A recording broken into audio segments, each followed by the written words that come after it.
Coming up, the Brooklyn Nets are tanking, right? I mean, right?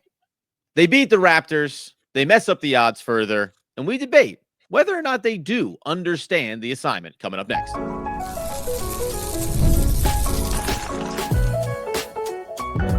You are Locked On Nets, your daily Brooklyn Nets podcast. Part of the Locked On Podcast Network, your team every day.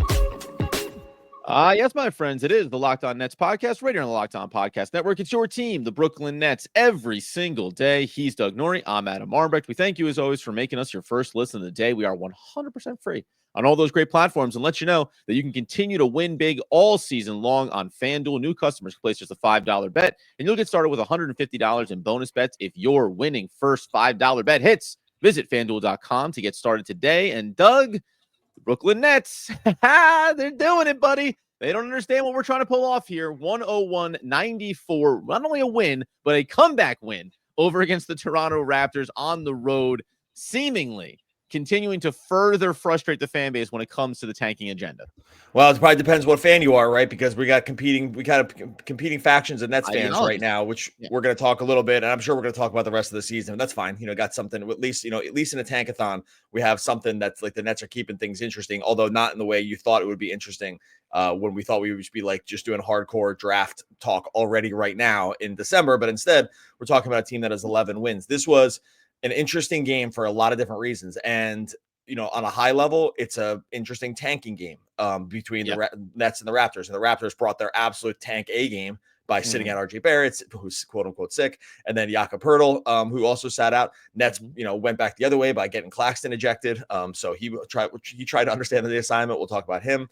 So we have like this tanking game. And then we had like this kind of like just crisis of conscience sort of moment here about how you treat fandom here. I thought this was a very interesting test case around fandom in general, because on a logistical level, this is a must lose.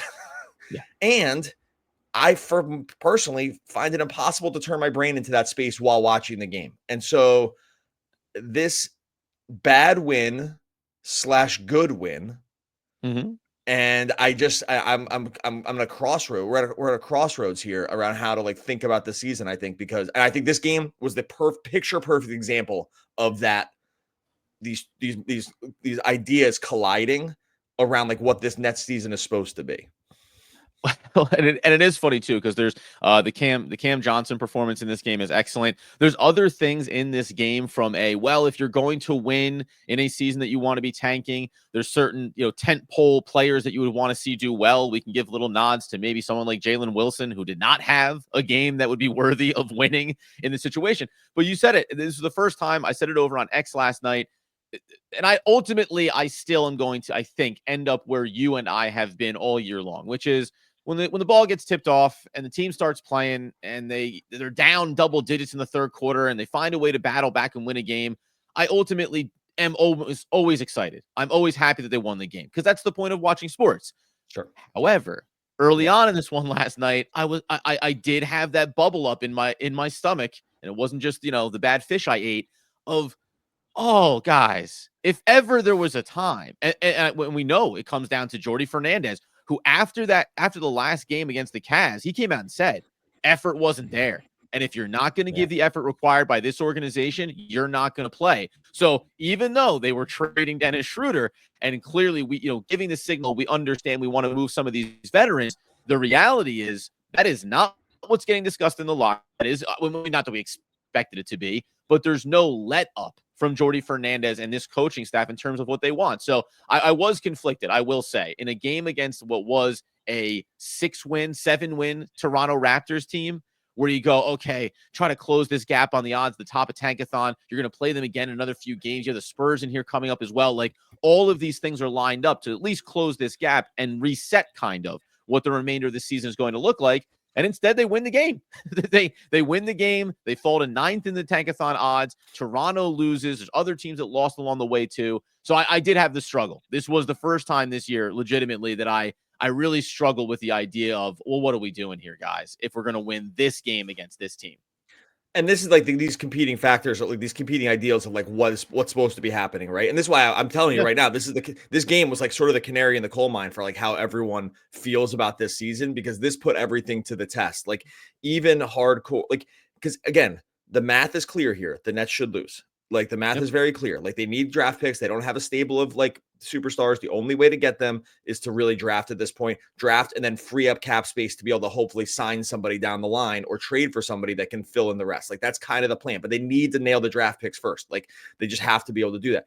So if you understand that, like it's just the way it is. Again, we also have lifetimes worth of sport watching where it just says, I have a favorite team. I want that team to do well. Therefore, in the moment, I will want to cheer for that team to win. It's like a transference. It's a very easy transference, like of like our emotions, which is why when something gets in the way of it, it's really very, very difficult to sort of like wrap your mind around it. Yeah. To go back to one thing you said before about Jordy, just go back to this game in general. What Jordy Fernandez said I had the same thought about this that you said before, was that Jordy Fernandez after the last game called out the team for like effort, like just getting waxed by Cleveland, getting destroyed. And, you know, and they're probably at a point now where like everyone on the roster, probably outside of Cam Johnson, does need to worry about like if effort isn't there. Right. And he's like, and he's just not going to, he's always going to be max effort anyway. So I don't think it's even a problem. But like everyone else probably will get benched. Like no one's safe. Right. It was so clear that landed just from the very beginning of this game, because their effort was very high in this game. Like they were all over the court, flying around on defense, trying to get out in transition, trying to get on the boards. Like the body language even alone was way different. And so I think from like a high level sort of organizational status, like that's a good sign. Like Fernandez's message is landing here, because it was so, couldn't you see it? Like it was so clear watching this game that they were like, we're playing very hard. Dude, they shot 23% from the field or from 3 and 1. Like that's only, you actually only do that with effort.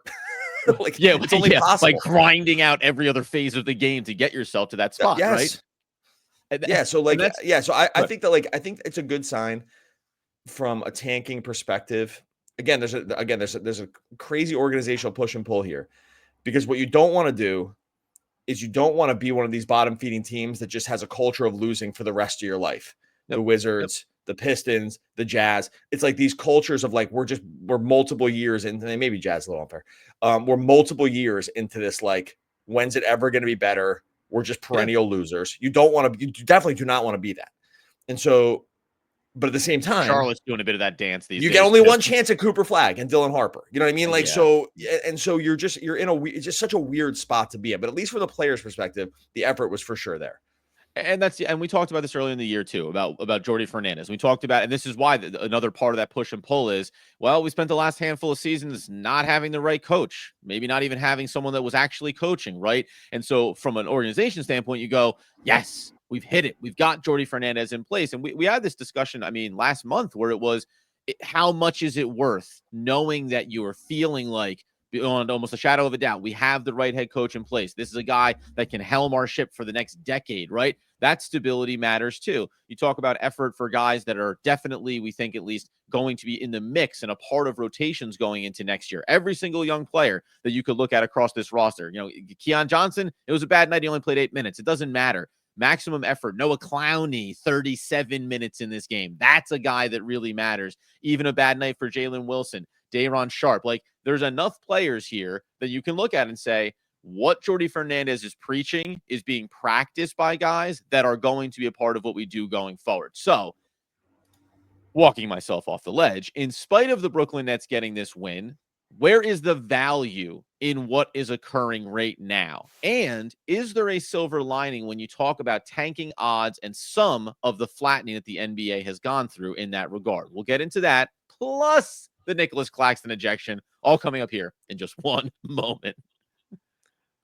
All right, before we get to that, today, my friends over at Prize Picks, make your holidays bigger and brighter with Prize Picks, the best place to get real money action while watching your favorite sports. You can win up to 1,000 times your money. You heard that right, 1,000 times your money on Prize Picks. All you're doing on Prize Picks is you're going more or less on their player projections. You're not wrangling with salaries. You're not doing all this other stuff. More or less on the player projections, you love points, rebounds, blocks, steals, assists. That's for the NBA. All the other sports as well. PrizePicks now offers MasterCard for quick and easy deposits into your account this sports season. Join now this holiday season. PrizePicks is giving away 2 free picks in December. December is almost over. They got to get in on this. And they're giving away $30+ million in rewards. $30+ million. You heard that number right. During Picksmas, you can sign up today. You get $50 instantly when you play $5. You don't even need to win. So don't even worry about that. You're going to get that $50 bonus. Look, PrizePicks has made this so easy. You download the app today. Use the code LOCKEDONNBA. You're going to get $50 instantly after you play your first $5 lineup. Download the app today. Use the code LOCKEDONNBA to get $50 instantly after you play your first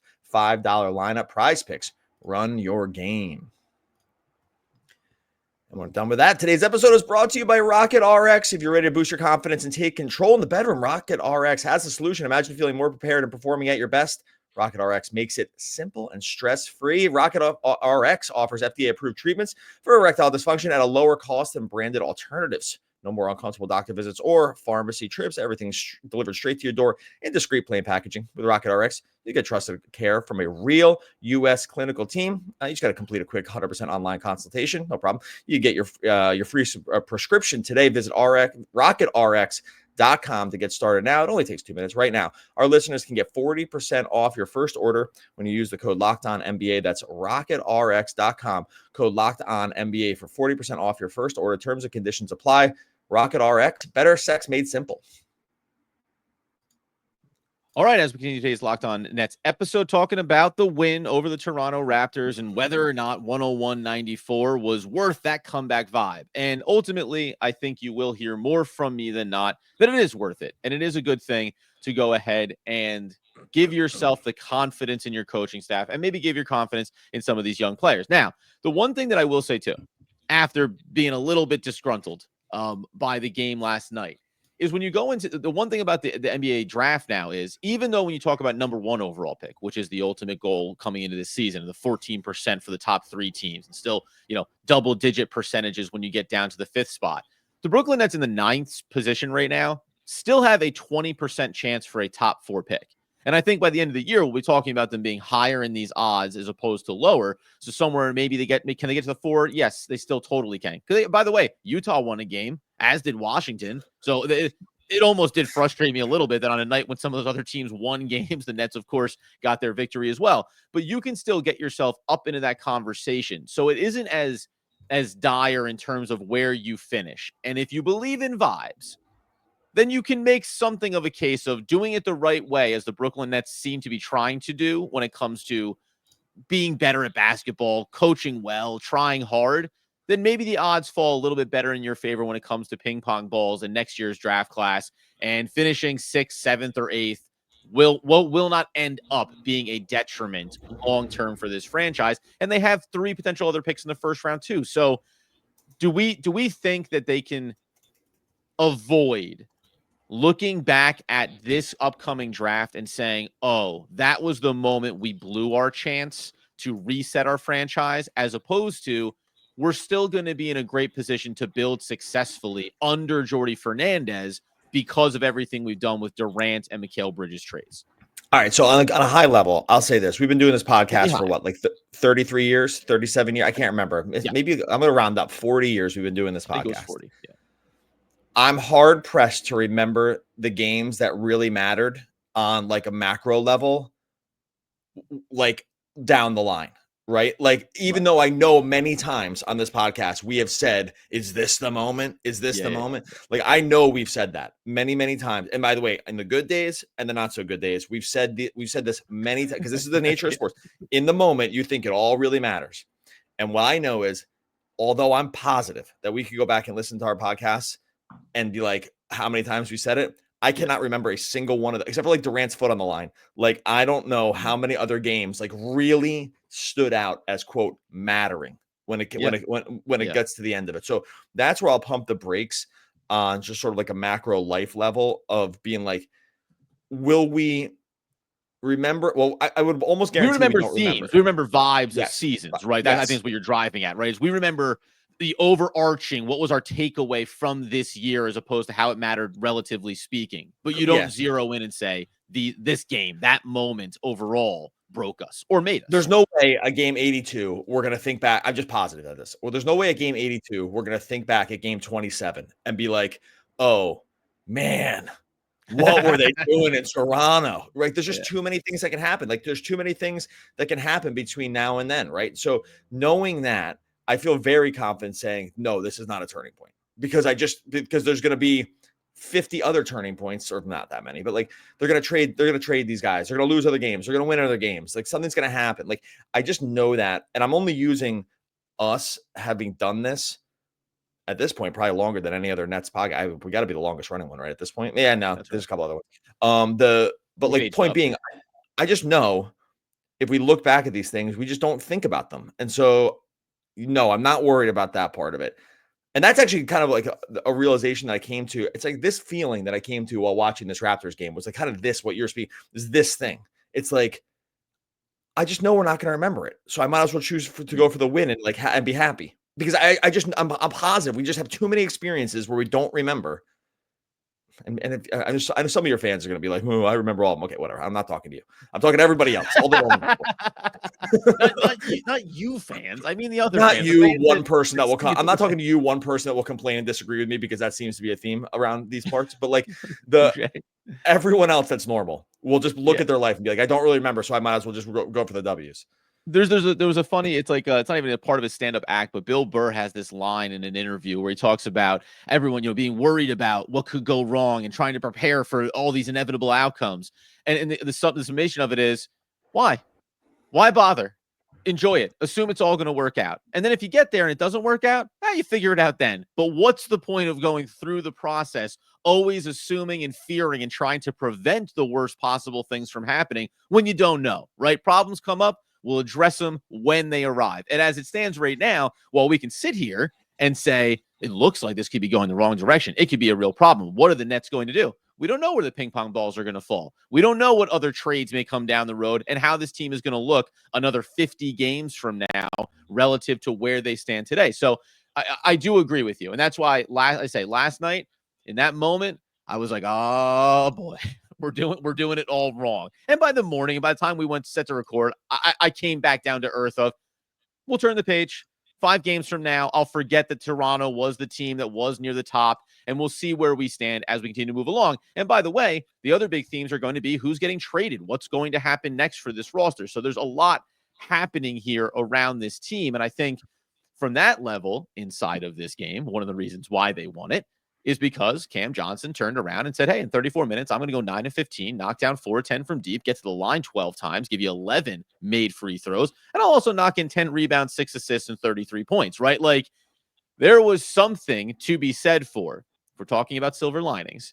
Okay, so you won the game you wanted to lose, but you also continue to cement the value of Cam Johnson. And I'll tell you, by the way, I had a conversation with Joe Mullinex from the Locked On Grizzlies podcast where I said, hey, we had a conversation about Nic Claxton. What do you think? He wasn't so excited about that, but he did say, but if you change the name from Claxton to Johnson, I'll make that deal. And I'd put a first-round pick. He goes, and I'll give you another first-round pick for it, including and the salary matches. So the desire for this player is high, and the laundry list of teams that are interested is only growing deeper as we work through that process. I'll take that every day of the week when Cam Johnson has a game like that.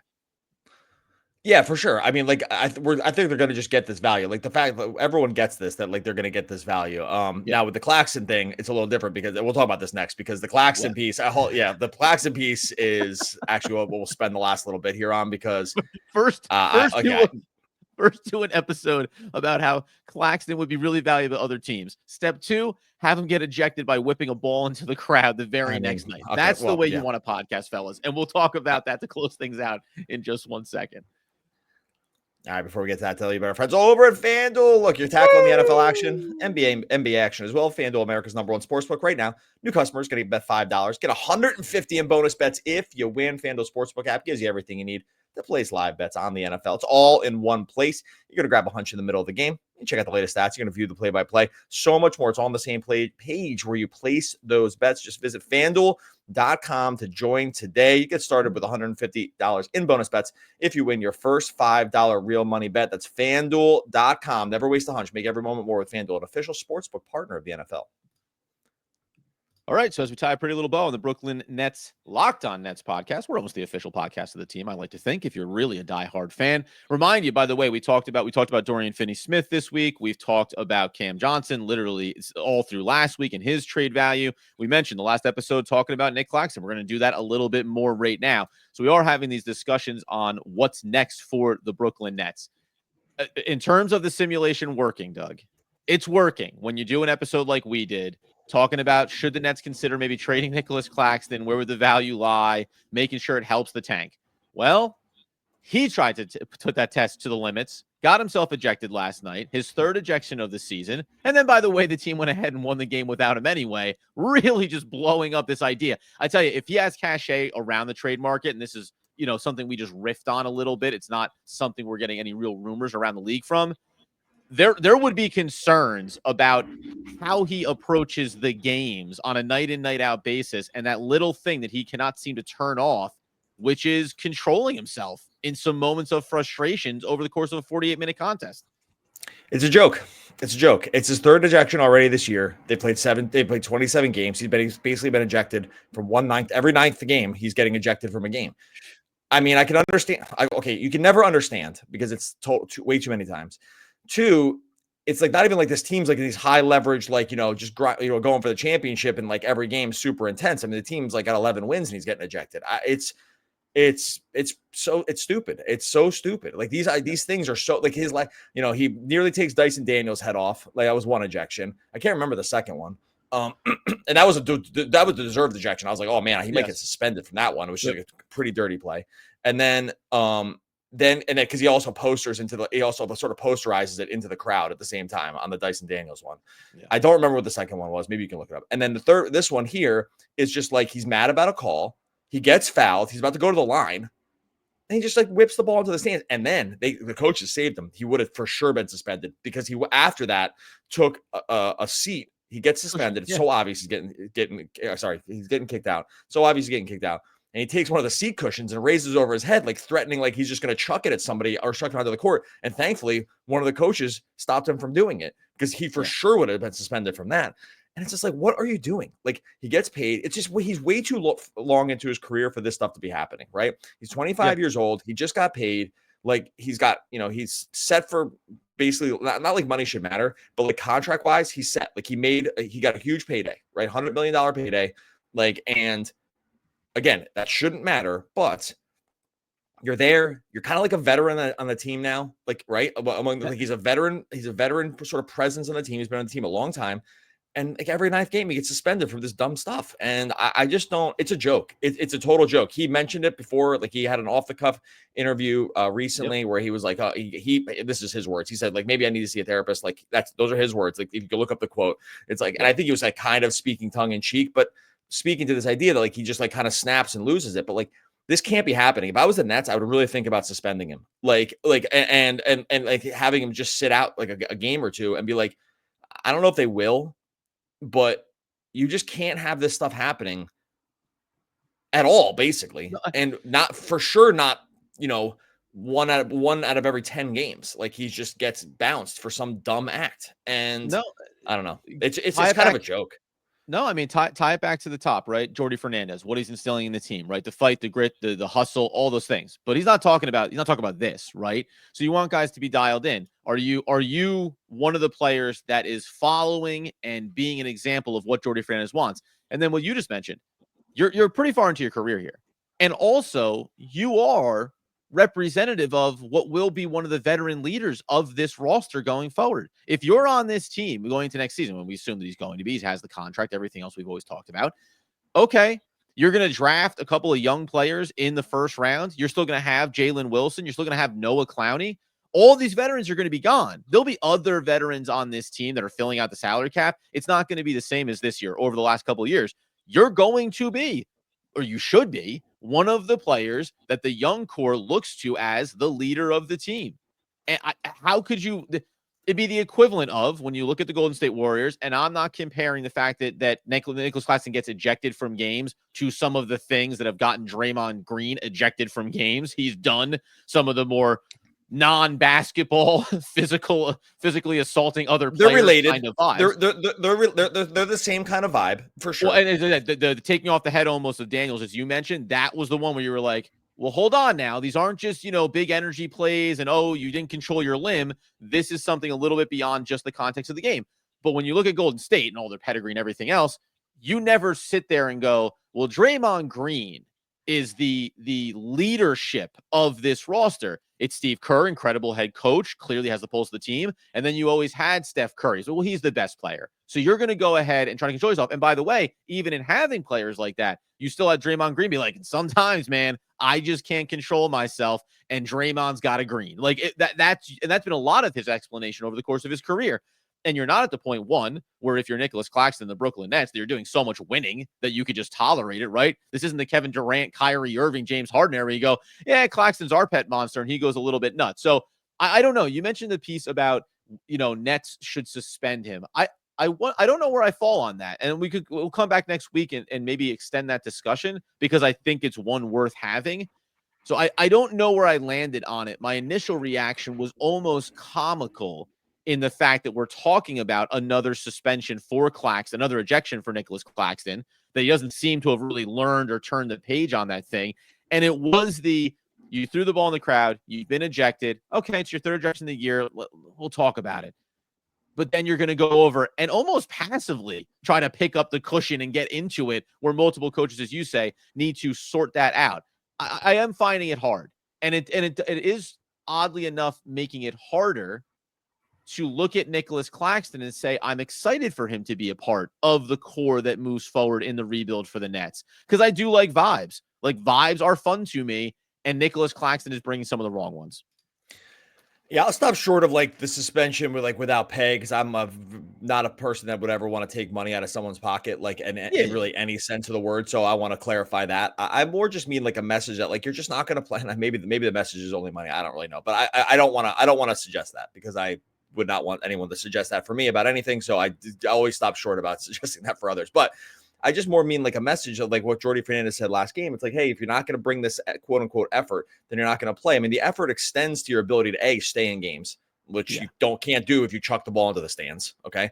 Right. Fernandez isn't saying this is effort. This is not what Fernandez is labeling. Well, this is effort adjacent, because it's the effort also has to include playing within the confines of rules that are established by basically everybody about what a decorum around what you should do on the court. So it's not effort in the traditional sense of diving for loose balls.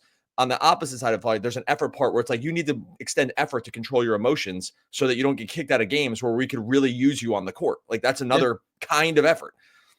The fact that he was in 11 minutes, was 3 of 5 from the field, 7 points, 5 rebounds, had a block. He was having a game for himself. And he's their second best player. On this version of the team, he's their second best player after Cam Johnson. That's how I feel about it. And so if you're the second best player and you're the highest, well, except for Simmons, you're the second or third highest player on the team, and you're basically one of the longer NBA quote veterans on the team. Yeah. Again, this is obvious. You can't just get mad and chuck a ball in the stands and then threaten to try to mini brain a referee with a couch cushion. You know what I mean? These are things that just shouldn't be happening at this point. And so when you just framed it like that, it is, like I said, it's comical in how stupid it is. This is true of whenever players get ejected from anything, any sport, right? The things that end up happening, you're grabbing a cushion. This is for me, when my niece or nephews grabs a pillow off the couch and says, you want to go, and whips it into my face. Doesn't do any real damage, but I do think, well, that was a stupid choice you just made right there. And Nic Claxton is effectively executing that on a once per every 9 game basis. All right. Well, on that note, we're going to get out of here. Much appreciated everyone rocking with. Adam gets the tie. Starts with the so just if you haven't followed along with this journey started on Monday with this shirt and tie for Adam, and it's been the same shirt and tie all week. So if you're on the podcast, you've really missed the feed. It degraded over the course of a whole week, starting with this one where the tie looked like it was basically a different substance. But now he's pulled it all back together to end the week on a really high note, ready for the job interview. It's ready for the office. It's all buckled up. So make sure buttoned up. You make sure you're over on YouTube so you can see the journey. Just walking through a time lapse of how Adam progressed through 5 episodes worth of shirt and tie this week. Make sure you subscribe to Locked On Nets over on YouTube. People say nothing is impossible, but I do nothing every day, and that is Winnie the Pooh. Oh man, one of the all-time great posts. We'll be back again next week talking more Brooklyn Nets basketball. Basketball.